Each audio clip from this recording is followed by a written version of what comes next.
Hello students, I am Nitin sir from Veena classes. Previous lecture में हमने points charge और quantization of charge को देख लिया है। अब नेक्स्ट टॉपिक हमारा जो है कूलम्ब्स स्क्वायर लॉ। सो स्टूडेंट्स, ये बहुत इंपॉर्टेंट लॉ है और ये हमारे इस फर्स्ट चैप्टर का फर्स्ट डेरिवेशन स्टूडेंट्स। सो इसको हम कॉन्सेंट्रेट करेंगे क्योंकि ये हमें इजीली 4 मार्क्स प्रोवाइड करेगा और 4 मार्क्स हम विद इन 5 मिनट स्कोर कर सकते हैं। सो आई थिंक आप इस चीज के लिए रेडी होंगे। सो चलिए शुरू करते हैं।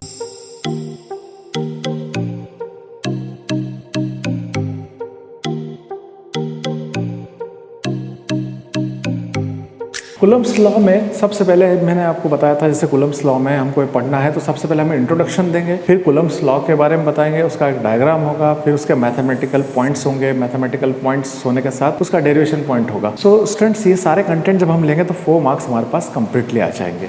सो स्टूडेंट्स, सबसे पहले हम इंट्रो में लेते हैं। इंट्रो में हमको सिंपली बताना होता है, इन 1785 Charles Augustine Coulomb studied about force between two charges. In 1785 Charles Augustine Coulomb studied about force between two charges. उन्होंने सबसे पहले 1785 में दो चार्जेस के बीच में लगने वाले फोर्स को स्टडी किया। वो फोर्स हो सकता है कि अट्रैक्शन का फोर्स हो, वो फोर्स रिपल्शन का भी फोर्स हो सकता है। जैसे हम देखें कि यदि दो हमारे पास चार्जेस हैं और वो अलग चार्जेस है, ये भी पॉजिटिव है, ये भी पॉजिटिव है, तो इनके बीच में रिपल्शन का फोर्स लगेगा। लेकिन यदि वो कंडक्टर इस प्रकार से हैं कि एक पे पॉजिटिव चार्ज है, एक पे नेगेटिव, तो उनके बीच में अट्रैक्शन का फोर्स लगेगा। सो ये बातें इन्होंने इसका स्टडी किया कि वो कितना फोर्स लगता है और उसकी वैल्यू कैसे डिटरमाइन की जा सकती है। सो हम सिंपली कहेंगे, in 1785 Charles Augustine Coulomb studied about force between two charges and to find its value he gave a law is known as Coulomb's law। ये इंट्रोडक्शन का पॉइंट हो जाता है। सो स्टूडेंट्स, ये आप इंट्रोडक्शन जरूर लिखिए क्योंकि ये बहुत इंपॉर्टेंट पॉइंट है। एक बेहतर शुरुआत जो होती है वो पूरे क्वेश्चन के लिए एक अच्छा इंप्रेशन डालती है, तो इसलिए हमें उसकी शुरुआत बहुत बेहतर ढंग से करना है। सो यहाँ हमने पहले बना लिया। उसके बाद नेक्स्ट पॉइंट होता है हमारा डायग्राम। सो हम यहाँ डायग्राम के थ्रू बनाएंगे। जैसे मान लीजिए ये दो कंडक्टर मैं बना रहा हूँ आपके सामने, ये वो कंडक्टर बॉडीज है जिसमें चार्ज आ सकता है, तो इनके बीच का डिस्टेंस r है और पहले कंडक्टर को चार्ज q1 दिया है और दूसरे को q2 दिया है। लेकिन यहाँ हमें कंफर्म नहीं हो पा रहा है कि दोनों पॉजिटिव है या दोनों निगेटिव है या एक पॉजिटिव और एक निगेटिव, ये बात हमें क्लियर नहीं हो पा रही। लेकिन मैग्नीट्यूड पता है कि पहले को q1 चार्ज दिया है, दूसरे को q2 चार्ज दिया है। अब चार्ज दिया है, चाहे वो सेम हो या चाहे अपोजिट चार्ज हो, उनके बीच में फोर्स अप्लाई ज़रूर होगा, वो फोर्स होगा F। सो इस डायग्राम को डिस्क्राइब करना भी बहुत ज़रूरी है।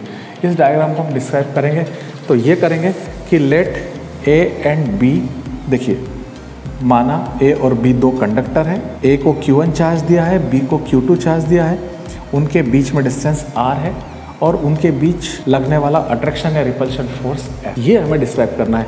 इसको हम इंग्लिश में कहें, we have two conductor A and B, charge Q1 is given to A and charge Q2 is given to B and the distance between two conductor is R. So force of attraction or repulsion F is working between them।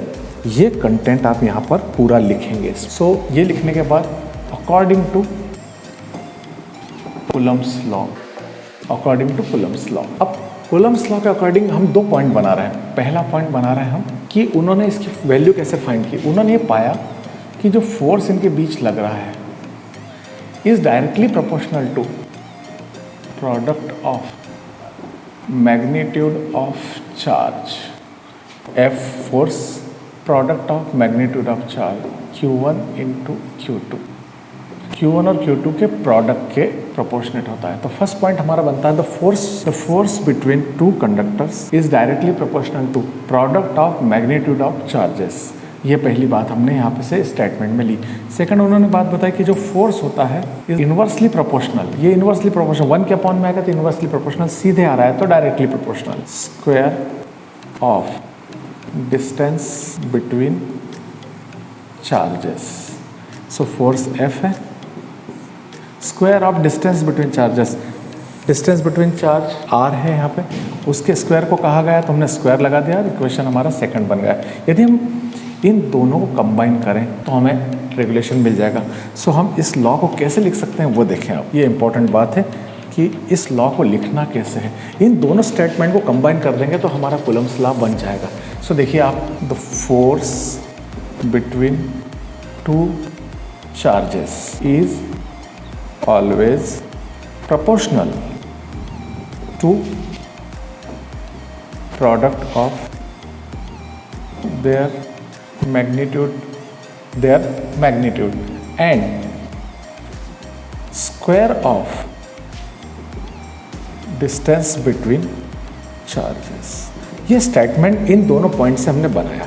ये है Coulomb's law. Force between two charges is always proportional to product of their magnitude and inversely proportional to square of distance between their charges, क्योंकि यहाँ पे inversely proportional है। सो लिखते समय थोड़ा ध्यान देना, inversely proportional to square of distance between charges. तो इस प्रकार से हमें दो स्टेटमेंट से ये हमारा मेन लॉ मिल जाता है। ये हमारा लॉ कंप्लीट हुआ। पहले हमने इंट्रोडक्शन लिया, फिर हमने डायग्राम बनाया, डायग्राम का डिस्क्रिप्शन बता दिया हमने, फिर हमने लॉ के 2 पॉइंट्स बनाए, पॉइंट से हमने उसका स्टेटमेंट बना दिया।